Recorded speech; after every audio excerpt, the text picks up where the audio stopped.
Olá, amados, paz e bem, eu sou Melquisedeque e eu estou aqui para os comentários da lição desta semana. Lições bíblicas da editora CPAD Classe de Jovens, segundo trimestre de 2025. Nesse trimestre nós estamos estudando a história de Davi, que a lição de hoje é a lição de número 7, que traz o tema Davi forjado por uma perseguição implacável. Lembrando, meus irmãos, que você que gosta de ministrar com slides em sua igreja, então seja um assinante do ebdenfoco.com e você terá slides da revista CPAD 100% baseado na revista e com imagens de qualidade prontinhos para serem usados, slides editáveis. A maioria dos slides que você encontra na internet não são editáveis. Os slides produzidos pelo ebdenfoco.com são editáveis e você pode fazer a mudança que você desejar para melhor atender à sua necessidade. Lembrando que o conteúdo da assinatura contém os slides das lições de adultos, slides das lições de jovens, mais bônus, slides de escatologia, slides de discipulado, sermões em PDF, curso básico de teologia e cursos diversos, incluindo cursos de capacitação para o professor da EBD. Então acesse o site www.ebdenfoco.com ou entre em contato com a nossa equipe pelo WhatsApp 94 984092869. Muito bem, o texto principal da nossa lição se encontra em Isaías 40 e verso 31, que diz: Mas os que esperam no Senhor renovarão as suas forças, subirão com asas como águias, correrão e não se cansarão, caminharão e não se fatigarão. O profeta Isaías, lembrando que aqueles que esperam no Senhor são renovados todos os dias. O resumo da lição nos diz: em meio às perseguições e adversidades, Davi foi sendo preparado por Deus para a missão que a ele estava reservada, mantendo-se sempre fiel e íntegro. Davi foi ungido rei ainda muito jovem e ele precisava de maturidade para governar de fato Israel. E esse período, entre sua unção ainda adolescente até os seus 30 anos, que é quando ele assume o governo, ele está passando por uma diversidade de situações que traz aprimoramento para a vida de Davi.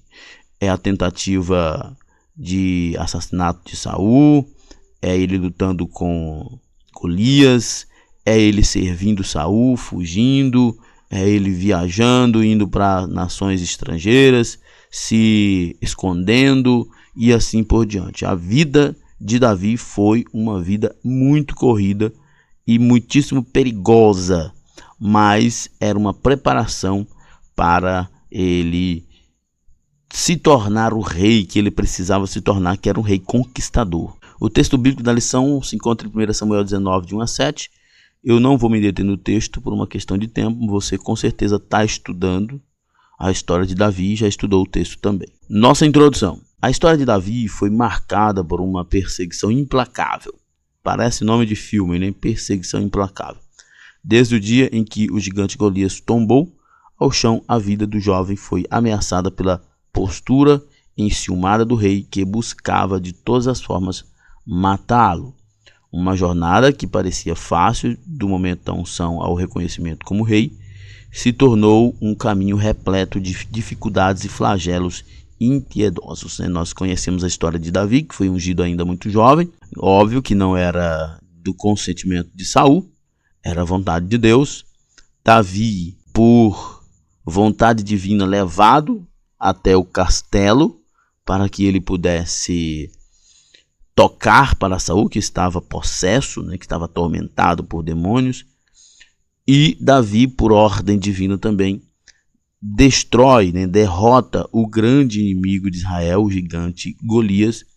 E com isso ele recebe grande notoriedade, grande notoriedade, e isso já começa a despertar os ciúmes no rei, que estava completamente perdido e dominado pelo ódio e pela vingança. Nesta lição estudaremos essa importante área da vida humana, o desenvolvimento diante das adversidades. Nós precisamos entender os processos da vida e nós precisamos ser resilientes, nós precisamos ser ensináveis. Primeiro tópico, uma perseguição implacável. Quando a fuga é necessária, às vezes é preciso fugir.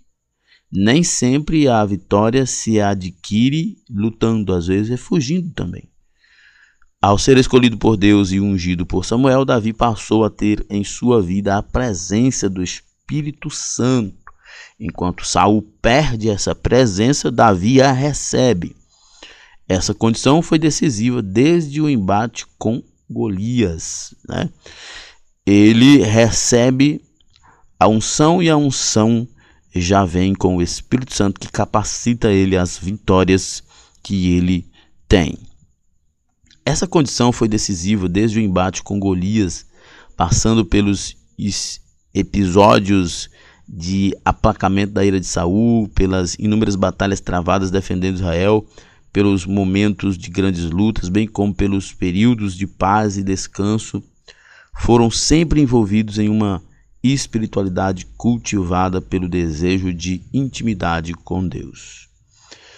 1 Samuel 18:12 diz: E temia Saul a Davi, porque o Senhor era com ele e se tinha retirado de Saul. Uma coisa que nos marca bastante quando nós lemos a história de Davi, especialmente o seu início aqui, é o que está aqui no capítulo 18, verso 12. O Senhor estava com Davi. O Senhor tinha se retirado de Saul e estava com Davi. Isso é muito importante.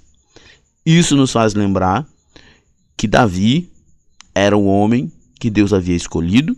Isso nos faz lembrar que Deus estava com Davi e que a vitória é certa.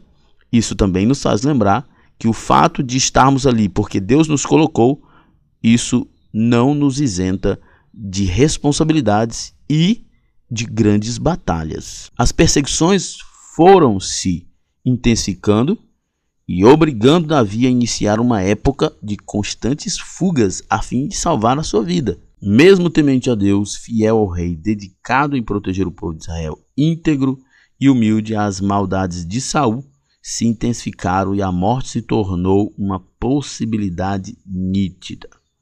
Eu falei agora há pouco que o fato de Deus estar conosco, de Deus ter nos escolhido, não exclui da nossa vida as adversidades.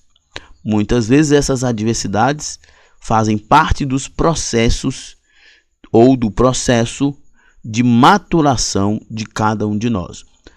Nós não podemos, nem nós professores, nem nós jovens, de modo algum nós não podemos pensar, nós não podemos idealizar uma vida sem batalhas. Isso é fato. Isso não é suposição, né? O professor deve, inclusive, explorar isso com seus alunos.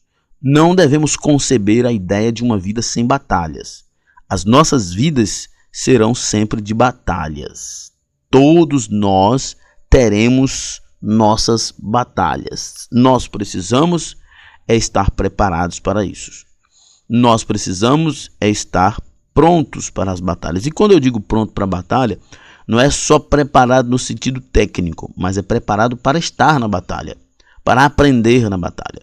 Porque todos nós iremos, cedo ou tarde, passar por alguma luta. Finalmente, Davi precisou deixar tudo para trás e se pôs em uma jornada ainda incerta em busca da sobrevivência para um dia reivindicar o seu lugar no trono. Isso aqui é muito interessante.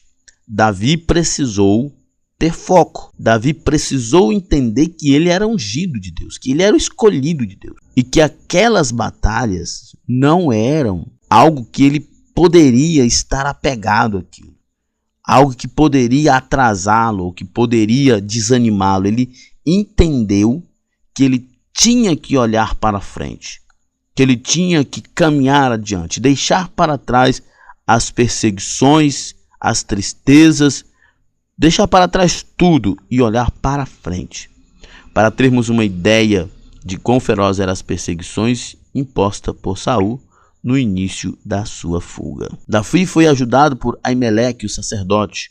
Por esse motivo, o rei ordenou que uma linhagem inteira de sacerdotes fosse morta em Nob, além de mulheres e crianças. 1 Samuel 22, 18 e 19. Então disse o rei a Doeg: Volve-te e arremete contra os sacerdotes. Então se virou Doeg o edomita, e arremeteu contra os sacerdotes e matou naquele dia 85 homens que vestiam estola sacerdotal de linho. Também a Nob, cidade destes sacerdotes, passou ao fio da espada homens e mulheres e meninos e crianças de peito, e bois e jumentos e ovelhas. Precisamos só destacar uma coisa aqui, apesar de não ser a abordagem da lição, mas a morte de Aimeleque e toda a destruição da cidade de Nob tem também um pouco de culpa de Davi. Davi fugiu do rei e chegou até Nob e mentiu para Aimeleque. Ele contou uma série de mentiras. Não explicou nada para Aimeleque. Quando Aimeleque foi questionado por Saul, ele simplesmente não sabia o que estava acontecendo, porque tudo que Davi havia falado era mentira. E aqui nós vemos o perigo da mentira. Quando nós mentimos, nós afetamos outras pessoas. É importante que reflitamos sobre isso. Davi era o homem segundo o coração de Deus, mas Davi cometia erros, e aqui ele cometeu um erro grave. Tão grave que resultou na morte de uma cidade inteira. Em busca de Samuel. Após ser salvo da morte do perverso plano de Saul por meio da intervenção de Mical, Davi fugiu para Ramá em busca de Samuel. Lá chegando, abriu o coração contando tudo o que ocorrera ao profeta. Após ouvir atentamente aos conselhos do velho amigo, o acompanhou até Naiote, ainda em Ramá. Aqui temos um importante ensinamento para todos nós. Como é bom termos em nossas vidas pessoas tementes a Deus, nas quais podemos confiar, abrindo o coração à espera de sábias palavras e bons conselhos. Em seguida, tomado de fúria, Saul enviou várias comissões de mensageiros até Naiote para capturar Davi. Mas, chegando ao lugar, os homens começaram a profetizar. Davi está profundamente angustiado, porque está precisando fugir o tempo todo, mas ele encontra em Samuel apoio. Porque Samuel era o profeta e sacerdote em Israel, e Samuel também foi o que ungiu Davi. Eles então têm uma boa relação, uma boa conexão. Samuel sabe quem é Davi, Samuel sabe que Davi é o futuro rei, e por isso ele também tem a responsabilidade de instruí-lo, de aconselhá-lo. Mas como diz aqui o nosso texto, é muito bom você ter pessoas tementes a Deus perto de você. É muito bom você ter pessoas inteligentes, pessoas capazes perto de você. E isso aqui é importante que o professor desenvolva na sua sala com os jovens. Porque os jovens procuram conexões, os jovens procuram aceitação, os jovens procuram pertencimento, isso eles buscam entre si, nos grupos. Mas é importante que a gente diga para os jovens que eles não serão jovens e adolescentes a vida toda. Eles amadurecerão, se tornarão adultos, e a vida adulta cobrará deles a experiência que eles não têm. É por isso que é importante que você seja jovem, seja adolescente, mas busque estar ao lado de pessoas tementes a Deus, capazes para ajudar você a maturar na vida, ajudar você a melhorar na vida. Então é importante que nós reflitamos sobre isso, e o professor deve explorar esse assunto com seus alunos. Por fim, o próprio rei foi até lá ver o que estava acontecendo. De igual forma, também profetizou, pois o Espírito de Deus veio sobre ele, o que deixou muitos surpresos. Deus age como quer. E aqui nesse momento, Saul manda várias comitivas, e estas comitivas, quando chegam até Samuel e Davi, são tomados pelo Espírito Santo. O Espírito Santo os domina para que eles não façam mal nenhum contra Samuel e contra Davi. E aqui a ideia é mostrar que Deus está com Samuel e com Davi. Duas importantes lições temos aqui. Primeiro, nenhuma perversidade ou intenção maldosa pode prevalecer diante do poder de Deus. Deus está mostrando aqui para todos, Deus está mostrando para Saul que ele está com Samuel e com Davi, e que nada vai passar dele, e que nada vai acontecer com Davi ou com Samuel sem a permissão de Deus. Não importa quantas comitivas Saul ou qualquer outro envie contra.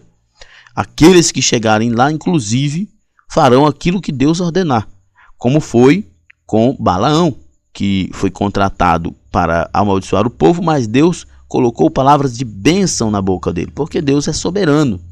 Deus tem todo o poder e comanda e controla tudo que ele quer. Isso é uma questão vencida. Deus é absoluto, soberano. Ele não permitiu que Balaão amaldiçoasse o povo e não permitiu que as comitivas, nem mesmo Saul, chegassem até Davi e Samuel para fazê-los mal. Deus, inclusive, fez eles passar por uma experiência extraordinária de profetizar. Na angústia nasce o irmão. Na complicada história envolvendo Saul e Davi, chegou um tempo em que já não havia mais possibilidade de paz e aliança, até porque não era o que Saul queria. Saul tinha todos os seus problemas, todas as suas perturbações, suas loucuras, suas vaidades, mas uma coisa ele não era burro. E ele sabia, ele tinha consciência que Davi tinha sido ungido rei e que Davi iria tomar sim o trono dele se ficasse vivo. Então não havia possibilidade de paz. Saul sabia que Davi, uma vez no trono, ele não seria nada. Ele muito provavelmente, depois de tudo que havia acontecido, ele seria morto. Então ele está determinado a ir até o fim, matar ou morrer. Rejeitado por Deus, cometendo uma série de injustiças, afrontas e até profanando o que era sagrado, fazendo sacrifício, coisa que não era da alçada dele. Os últimos dias do rei, outrora admirado, se encaminhava para um final trágico, porque esse era o final de Saul de fato, porque Saul era um homem comum que foi cheio do Espírito Santo para governar, mas como ele desobedeceu a Deus, foi esvaziado do Espírito Santo, se tornou um homem comum e ainda foi atormentado por um espírito maligno por ordem de Deus. Então não havia mais nada a esperar de Saul a não ser a tragédia. A intercessão de Jonatas já não tinha mais efeito. Ao rei só interessava a morte do desafeto. Já era perceptível a todos que o príncipe reconhecera no amigo a legitimidade ao trono de Israel. Saul também reconhecia que Davi seria o rei de Israel. Saul também sabia disso. A questão é que Jonatas admite e aceita. Ele não tem ambição pelo trono, apesar dele, nos acordos com Davi, ele fala que Davi seria o primeiro e ele seria o segundo em Israel, mas ele não ambiciona o trono. Saul, pelo contrário, ele quer permanecer no trono, como se não houvesse outra coisa. Eis a grande questão. Jonatas admite que Davi será rei e então é fiel a ele. Saul também admite, mas não quer deixar o trono. É muito claro isso. Saul também entende que Davi vai ser rei, mas ele quer o trono.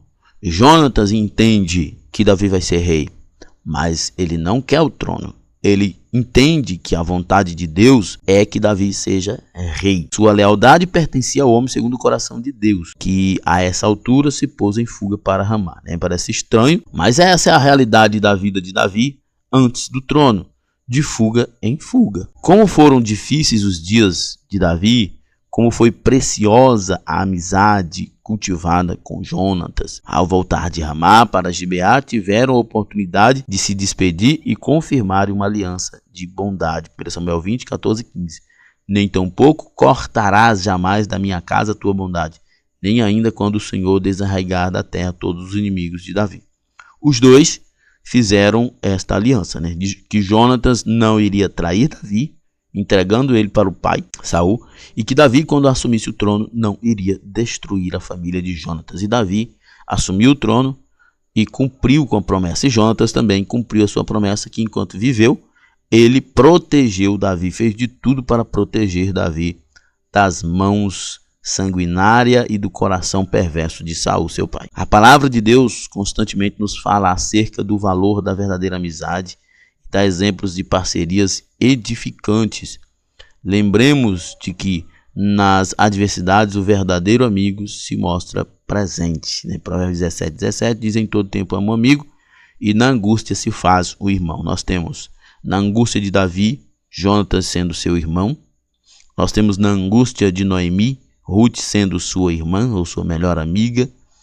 Nós temos na angústia de Paulo, Silas sendo seu amigo, e assim por diante, tantos outros que se tornaram irmãos no momento de adversidade. Segundo tópico, as lutas ao longo da caminhada em território inimigo. Nesse tempo de longa fuga, Davi partiu para o território filisteu, chegando à cidade de Gade, a terra natal de Golias. Nós lembramos que Golias era um gigante filisteu da terra de Gate. Imaginemos a surpresa do rei Aques e de seus súditos ao ver o matador do gigante ali, diante deles, em uma cena curiosa. Fingindo-se de louco, começou a torcer-se e deixou correr saliva de forma descontrolada. Por que Davi se fez de louco? Davi pensou que poderia entrar em Gate desapercebido. O propósito dele era se esconder, era passar ali desapercebido, sem ninguém reconhecê-lo. Só que os súditos de Aques percebeu e reconheceu ele e falou para Aques, inclusive o levou até Aques. E ele sabia, Davi sabia, Deus coloca no coração dele, o homem de Deus percebe essas coisas, ele sabia que ali ele seria morto. Ele sabia que fugindo de Saul caía na mão de Aques para morrer. Então ele finge de doido, para que Aques pense, esse cara enlouqueceu, ele já veio de Israel porque não serve nada lá, não influencia em nada, não tem nenhuma relevância. Saul já botou ele para vir embora porque enlouqueceu, vem trazer mais um doido para cá. Mas na verdade era uma estratégia de Davi para que ele passasse desapercebido. Ele não queria ser mostrado ali, ele não queria se apresentar ali, ele queria só sobreviver. E ele usou uma estratégia interessante, e isso aqui é importante. Muitas vezes, para sobreviver, a gente precisa ter estratégias, fingir até aquilo que não somos, doido, né? Fingir que somos menores do que somos, descermos, nos humilharmos para permanecermos de pé. O rei filisteu, convencido de que Davi estava fora de si, permitiu que ele se refugiasse ali, e foi no meio dos seus inimigos que Deus protegeu Davi da fúria de Saul. Deus é maravilhoso, né? O faraó queria matar o libertador, matando as crianças, mas Deus arranca Moisés do meio do povo escravo, do judeu escravo, e coloca justamente no castelo de Faraó. Deus coloca o inimigo para proteger o seu escolhido. E nós vemos aqui a forma como Deus age, sempre nos surpreende. Nessa passagem vemos o fugitivo sendo protegido pelos seus antigos inimigos, por gestos e imitações de loucura e pelo deserto que tantos perigos escondem. Assim como foi com Moisés, Jesus foi levado para o Egito e Davi foi levado para Gate, para se esconder daqueles que estavam lhe perseguindo. E o interessante é que essas três histórias, apesar de Jesus estar fugindo do rei, né, de Herodes, mas ele foge para o Egito, que era em certo sentido também inimigos, né, até uma imagem que nós lembramos aqui do próprio Moisés. Mas nós vemos que Deus poderia ter colocado seus escolhidos em outros lugares, mas ele coloca sob a supervisão do próprio inimigo, né? Como dizem, não há melhor lugar para ocultar algo do que debaixo do próprio nariz, né? Ninguém vai perceber, ninguém vai imaginar que estivesse ali. E Deus, então, até zomba de seus inimigos, fazendo com que o inimigo protegesse o seu escolhido. A forma como o Senhor trabalha é sempre surpreendente. Basta nós confiarmos na ação divina e descansar convictos de seu cuidado. O Senhor cuida de cada um de nós. Não desesperemos. Apesar das batalhas, jovens, nós sabemos que os dias de hoje vocês enfrentam muitas batalhas. São batalhas espirituais, batalhas psicológicas, batalhas sociais. Mas lembre-se, vocês estão sendo cuidados por Deus. Uma questão de fidelidade. A história de Davi nos apresenta lições valiosas. Entre elas, destacamos a fidelidade que foi mantida intacta mesmo diante de tantas adversidades e perseguições. E lembrem-se, essa fidelidade foi inclusive ao próprio Saul. Por várias vezes Davi teve a oportunidade de matar Saul, mas ele não matou. Por várias vezes Davi teve a oportunidade de deixar Saul se perder sozinho, mas ele não fez isso. Ele era fiel ao rei. Quantas vezes disseram, mate Saul, e ele disse, eu jamais tocarei no ungido do Senhor, não é minha missão. Tal virtude destacava-se por sua abrangência e sua inflexibilidade. Ele não tocava em Saul. Ele era fiel e fiel também a Deus. Pela sua fidelidade a Deus, ele cumpria com suas obrigações. Na caminhada à provisão do Senhor, o Senhor, diante da fidelidade de Davi, proveu tudo o que foi necessário para a difícil jornada rumo ao trono de Israel. 2 Samuel 7,9 diz, agora, pois, assim dirás ao meu servo Davi, Deus falando ao profeta, assim diz o Senhor dos Exércitos, tomei-te da malhada de trás das ovelhas para que fosse príncipe sobre meu povo, sobre Israel. Eu fui contigo por onde quer que andastes, eliminei os teus inimigos diante de ti e fiz grande o teu nome, como só os grandes têm na terra. Deus mostrando para Davi, olha, você não está no trono porque você merece ou porque você é digno. Primeiro, você não é da linhagem de Saul. Como que você poderia herdar o trono? Mas eu lhe fiz genro do rei. Uma vez que você se torna genro do rei, você também é herdeiro do trono. Você era pequeno, você era um pastorzinho de ovelha, mas eu lhe engrandeci. O Senhor está dizendo para Davi, não se esqueça de quem colocou você aí. E nós não devemos nos esquecer da bondade de Deus, do cuidado de Deus para conosco. O Senhor nos faz lembrar que Ele é quem cuida de nós e que é a Ele que nós devemos nossa gratidão e louvor. Quando somos fiéis e gratos ao Senhor, Ele cuida de todos os detalhes necessários ao cumprimento de seus propósitos para com a nossa vida. Bem sei que tudo pode e nenhum dos teus planos pode ser frustrado, como diz o sábio e velho Jó.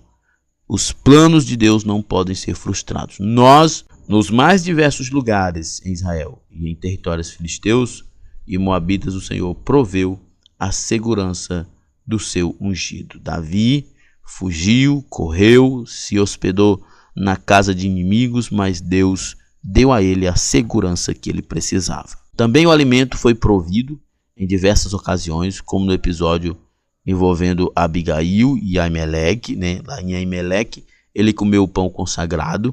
Com Abigail, apesar de Nabal rejeitar, Abigail, tocada por Deus, levou o alimento para Davi e seus soldados. O cuidado do Senhor também veio no formato de apoio, conselhos sábios e relacionamentos edificantes. Por exemplo, o profeta Samuel, o próprio Aimeleque, o profeta Gade, o sacerdote Abiatar e o próprio Jonas, filho do rei Saul. Eram amigos e pessoas que aconselhavam Davi, que mentoreavam Davi, que estavam ao lado dele para servir e também para aconselhar. É muito importante, né? Já falamos até sobre isso no início, mas aproveitando a deixa, é importante. Inclusive é importante que o professor explore isso com seus alunos. A necessidade que cada um de nós, desde os mais jovens, até mesmo nós adultos, temos de ter bons relacionamentos, de ter pessoas boas, legais, com conteúdo, com vivência, com experiência perto da gente para a gente conviver com essas pessoas. É importante, por exemplo, que os jovens procurem se relacionar mais com o grupo de obreiros, para eles aprenderem um pouco mais, para eles terem mais maturidade. É muito importante, principalmente jovem que já está na idade de casamento. É importante conviver com pessoas casadas para terem certas noções, porque a gente acaba falhando muito quando casa, né, recentemente, quando o casamento ainda é recente, por falta de experiência.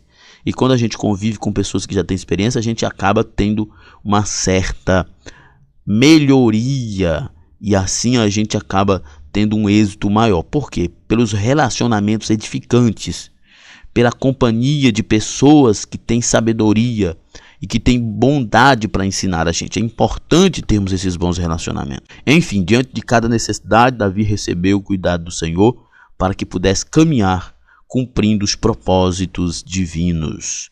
Uma verdade maravilhosa é que jamais estaremos desamparados, mesmo que andemos pelos vales, desertos e cavernas. E foi o que Davi viveu, né? Fugindo pelos vales, pelos desertos, se escondendo nas cavernas, mas Deus estava com ele o tempo todo. Deus está conosco, irmãos. Deus não nos desampara, nunca nos desamparou e jamais vai nos desamparar. Terceiro tópico, tempos de aprendizado. Em Nob, uma espada. Após fugir de Saul apenas com as roupas do corpo, Davi foi para Nob procurar por Aimeleque. Diante de um homem faminto, o sacerdote lhe ofereceu o único alimento que possuía ali, os pães da proposição do tabernáculo, Esse pão, vale lembrar, só o sacerdote podia comer, mas foi aberta uma exceção porque não havia outra coisa. E nesse aspecto é importante lembrarmos que a vida é sempre maior e mais importante do que qualquer preceito. Era um preceito que só os sacerdotes poderiam comer o pão, mas entre obedecer o preceito e a morte do escolhido, é melhor quebrar o preceito. Em seguida, pediu também ao sacerdote uma espada, já que estava desarmado e desprotegido. A resposta foi surpreendente: não havia espada nem lança ali, com exceção de uma, a que fora de Golias. É óbvio, não tinha espada nem lança, porque ali era a cidade dos sacerdotes, eram homens pacíficos. Eles eram sacerdotes, homens que serviam a Israel na espiritualidade dos sacrifícios, e não havia necessidade de ter ali espadas e lanças.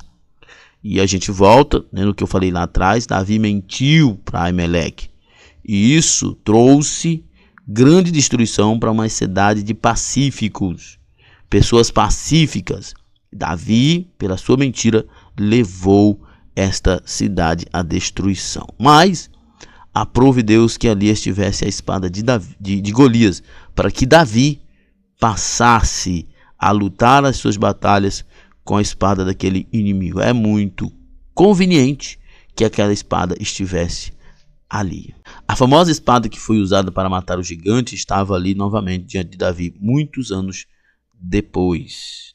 Aimeleque disse a Davi: não tens aqui a mão lança ou espada alguma. Por que não trouxe a mão nem a minha espada, nem as minhas armas? Porque o negócio do rei era apressado. E disse o sacerdote: a espada de Golias, o filisteu, a quem tu feriste no vale do carvalho, eis que está aqui envolta num pano de trás do éfode. Se tu a queres tomar, toma, porque nenhuma outra há aqui senão aquela. E Davi disse: não há outra semelhante. Dá-me, ou seja, não dá outra melhor. Essa é a melhor, porque era uma grande espada. E com certeza todos que vissem, Golias era um guerreiro conhecido, e no meio dos guerreiros com certeza alguém conheceria a espada de Golias. Quando visse Davi empunhando a espada de Golias, eles certamente temeriam ainda mais. A espada de Golias, guardada embaixo do éfode, possivelmente representava a superioridade de Deus sobre os filisteus e manifestação do seu poder diante das ofensas proferidas. Também tinha em si um marco temporal peculiar, apontando dois momentos distintos na vida de Davi: o pequeno pastor e agora o grande guerreiro. O primeiro marco temporal faz referência a um jovem que sabia confiar em Deus, era um pequeno pastor, rejeitando os instrumentos famosos de guerra, a armadura, pesadas e lanças, se permitiu ser usado de uma forma incrível. Era apenas um garoto que abriu o coração para Deus, que permitiu que Deus o usasse. A armadura de Saul não servia, a espada era manuseada com muita dificuldade, e assim o Senhor usou Davi de forma maravilhosa. É importante que a gente entenda que há o nosso momento, que há as armas que são escolhidas para nós, e nós não podemos simplesmente pensar que toda a arma ela serve para nós. A espada de Golias era um momento específico, mas as armaduras e espada de Saul não servia para Davi. O segundo marco apontava para um Davi já com muito aprendizado, homem de batalhas e grande líder militar. A mesma mão empunhou a mesma espada duas vezes. Na primeira, uma mão marcada pelos calos do pastoreio.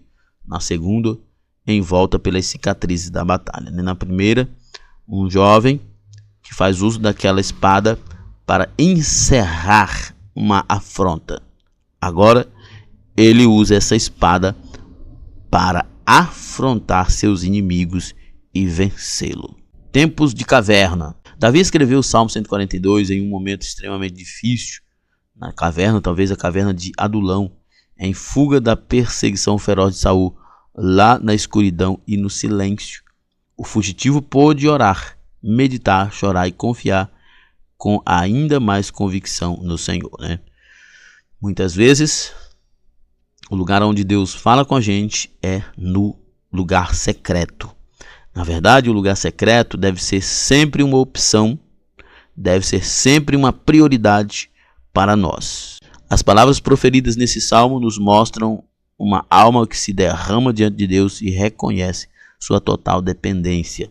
Na caverna, Davi reflete acerca dos seus acertos e erros. Tudo retorna à memória e após lágrimas e clamor, vem a constatação: o Senhor é o refúgio. A ti clamo, Senhor, e digo: tu és o meu refúgio, o meu quinhão na terra dos viventes, né? Depois de grandes lutas, de grandes perseguições, de fugas, de esconderijos, Davi entende que só o Senhor é o seu refúgio e ele também é o nosso único refúgio. Lá na caverna, Deus começou a levantar homens para apoiar Davi. Pessoas que também sofriam, choravam e amargavam histórias de lamento. Envolto em lágrimas, o futuro rei foi preparado pelo Senhor para conduzir vidas que também precisavam de consolo. 1 Samuel 22:2 diz: ajuntou-se a ele todo homem que se achava em aperto, e todo homem endividado, e todo homem de espírito desgostoso, e ele se fez capitão deles, e eram com ele uns 400 homens. Isso aqui é muito legal. Eu gosto muito dessa passagem. Por exemplo, se fazer uma comparação entre Davi e Saul. Saul, rei, pegou um exército pronto e transformou, ou pelo menos ele queria transformar o exército em um bando de arruaceiros. Lembra? Quando ele mandou os seus oficiais matar os sacerdotes, os oficiais não obedeceu. Não obedeceu de jeito nenhum. Isso já cá no final, né? Lembra lá atrás quando ele fez o sacrifício, que os homens estavam completamente desanimados, porque Saul não conseguia liderar, ele era péssimo. Mas Davi pega 400 homens bandidos, endividados, fugitivos, homens de pouco caráter, e transforma eles em um exército, em uma equipe de homens tementes, obedientes, dedicados, disciplinados. Olha, isso aqui é importante para nós líderes, né? Olha o que um líder de verdade é capaz de fazer. Enquanto Saul, que era fraco, estava destruindo, desmoralizando o exército, nós vemos isso também diante de Golias. Davi, que ajunta uma série de pessoas desgostosas, série de homens vis, transforma eles em um grande exército. E esses homens se transformaram, de fato, em guerreiros nobres, que fizeram parte da equipe de elite de Davi, capaz de sacrificar a própria vida por Davi e por seus ideais. Ali já era 400, em Keila era 600, e assim muitos foram seguindo Davi e aprendendo importantes lições acerca da dependência divina, integridade e fidelidade. O amor de Davi a Deus, a dedicação de Davi a Deus, a sua fidelidade, levou seus liderados a também conhecer a Deus. Isso é um despertar para nós que somos líderes. Um processo contínuo. A aprendizagem é uma ação contínua. Ninguém aprende de forma instantânea, nem amadurece em segundos, muito menos chega a um fim. O aprendizado é constante. É no processo que somos preparados para os próximos passos. Todos anseiam a linha de chegada, mas é nessa dinâmica que as histórias são escritas e os planos se concretizam. É importante aprender e é importante entender que o aprendizado nunca acaba. Às vezes as pessoas se tornam orgulhosas achando que já aprendeu o suficiente. Lembre-se, o aprendizado nunca acaba. A Bíblia Sagrada nos traz muitas histórias onde o processo foi essencial no desenvolvimento e amadurecimento do escolhido para determinada missão. José foi preparado por 13 anos, vendido pelos irmãos, escravos na casa de Potifar e até preso, até chegar à sua missão. José passou 13 anos no processo. Moisés passou 80 anos, desde o seu nascimento até o seu retorno a Israel, ao Egito, para começar a tirada do povo. Josué esperou 40 anos, desde a saída do Egito até a entrada de Canaã, e tantos outros. Nós precisamos entender que o tempo de Deus não é o nosso tempo e que nós precisamos estar confiantes no Senhor. Esse processo de aprendizagem e amadurecimento se deu na vida de Davi por muitos anos, desde quando foi ungido por Samuel até quando assumiu o trono de Israel. No pastoreio, na corte, nas batalhas, no deserto, na caverna, entre povos inimigos, entre os amigos, onde passava, aprendia lições importantíssimas. Assim deve ser com cada um de nós.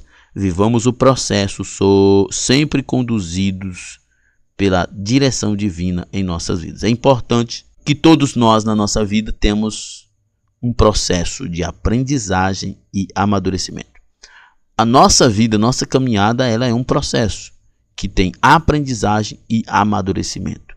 Adquire-se conhecimento e adquire-se capacidade de aplicar esse conhecimento. É importante que nós pensemos nisso. A vida é um processo de aprendizagem e amadurecimento. Nossa conclusão: a forma como Davi foi preparado para a sua missão é inspiradora. Diante de muitas adversidades, manteve-se fiel e direcionado por Deus. A sua formação foi resultado de momentos de êxito, conquistas e celebração. Davi passou por períodos de perseguição, lutas e lágrimas, e em todos os momentos o Espírito de Deus era com ele. Sem dúvidas, um convite a todos nós para nos permitirmos ser forjados pelo Senhor. Muito bem, chegamos ao final de mais um comentário. Acesse o site ebdinfoco.com ou entre em contato conosco pelo WhatsApp para mais informações. Lembrando que na plataforma ebdinfoco.com você tem tudo o que precisa para ministrar uma aula de excelência na EBD. Ficamos por aqui, até a próxima. Paz e bem a todos.